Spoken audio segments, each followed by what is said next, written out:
मेरी इस channel siesta learning with मुसाफिर हुयारों में आपका हार्दिक स्वागत है।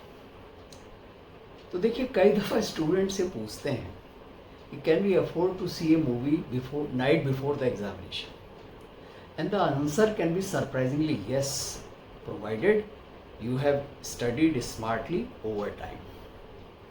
तो चलिए, आप लोगों के कॉलेजेस शुरू होने वाले हैं या शुरू हो गए हैं, तो स्मार्ट लर्निंग से रिलेटेड कुछ बातें आपसे शेयर करता हूँ।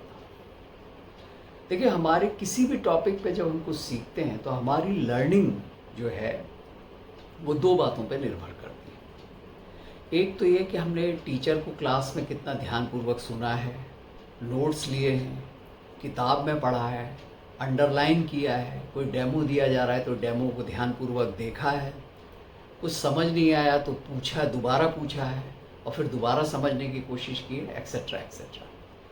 तो ये सारी बातें जिससे कि हम इनपुट लेते हैं या ज्ञान का को संग्रह करते हैं, उसको हम कहते हैं स्टोरेज। तो देखिए, स्टोरेज के अलावा जो दूसरी इंपॉर्टेंट चीज़ होती है वो होती है रिट्रीवल। रिट्रीवल यानी किसी चीज़ को हमने कितना रिकॉल किया, बाहर निकाला। तो जैसे मैंने पिछले वीडियो में आपको बताया था कि मल्टीप्लिकेशन टेबल हम में से कई लोगों के लिए लाइफ लॉन्ग लर्निंग का हिस्सा बन गए। तो वो कैसे हुआ है? तो देखिए, हमने बचपन से मल्टीप्लिकेशन टेबल सीखे हुए हैं, उनको बार बार प्रैक्टिस किया है, याद किया है, तो हमारी स्टोरेज स्ट्रांग हो गई है। उसके बाद तरह तरह की सिचुएशन में हमने उसको अप्लाई किया है। जैसे मैथ्स क्लास में अप्लाई किया, साइंस क्लास में कुछ कैलकुलेशन करने उसमें अप्लाई किया, इसके बाद डे टू डे लाइफ में अप्लाई किया, कहीं शॉपिंग कर रहे हैं उसमें अंडे खरीद रहे हैं वहाँ पे अप्लाई किया। तो इस तरीके से क्या है कि उसकी स्टोरेज भी स्ट्रांग हो गई, रिट्रीवल भी स्ट्रांग हो गया और इसलिए वो हमारी लाइफ लॉन्ग लर्निंग का हिस्सा बन गई है। अक्सर मैंने ये देखा है कि कई अच्छे स्टूडेंट्स भी स्टोरेज पे तो बहुत ध्यान देते हैं, लेकिन रिट्रीवल पे उतना ध्यान नहीं देते, रिकॉल करने पे उतना ध्यान नहीं देते, और इसीलिए उनकी लर्निंग जो है वो उतनी स्ट्रांग नहीं बन पाती। देखिए, अगर हमने किसी चीज़ को अच्छी तरह से सीख लिया है, समझ लिया है, एक बार पढ़ लिया है, तो हमारी लर्निंग जो है इस बात पे डिपेंड करेगी कि हम उसको कितना time to time periodically recall करते हैं या डे टू डे लाइफ में यूज़ करते हैं। तो जितना हम उसको यूज़ करेंगे, रिकॉल करेंगे, उतनी ही लर्निंग वो स्ट्रांग होती चली जाएगी।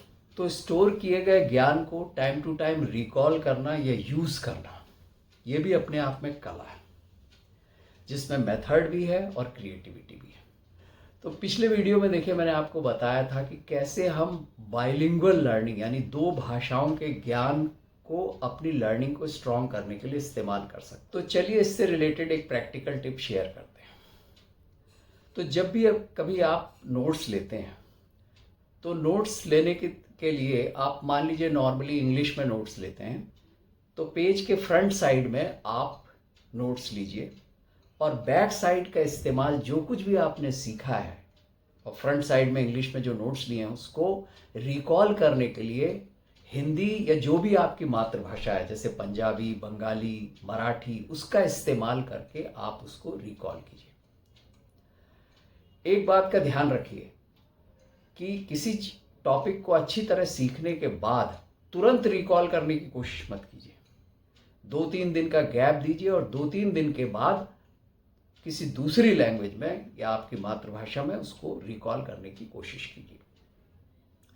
तो देखिए, होता क्या है कि आपने जो कुछ भी सीखा है बचपन से, वो अपनी मातृभाषा में सीखा है, इसलिए मातृभाषा के साथ आपका बहुत ज़बरदस्त एक इमोशनल कनेक्ट होता है और वो आपको किसी भी चीज़ को सीखने के लिए प्रेरित करता है, वो आपकी लर्निंग को स्ट्रांग बनाता है। एक बात याद रखिए कि लर्निंग और मेमोरी मसल बिल्डिंग की तरह है, और याद रखने के लिए आपको जितना जोर लगाना पड़ेगा उतनी ही आपकी लर्निंग स्ट्रांग होती चली जाए।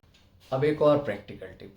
देखिए, कई बार आपने देखा होगा कि आप किसी टॉपिक को अच्छे से जानते हैं, आपको पूरी नॉलेज है उस पर, लेकिन इंटरव्यू में अचानक एक सवाल पूछा गया और आप नर्वस हो जाते हैं, आंसर नहीं कर पाते। तो आपको उस टॉपिक पे ज्ञान तो है, नॉलेज तो है, बट आपका जो नॉलेज है वो फ्रेजाइल है, नाजुक है, यानी ज़रूरत पड़ने पर काम नहीं आ रहा है।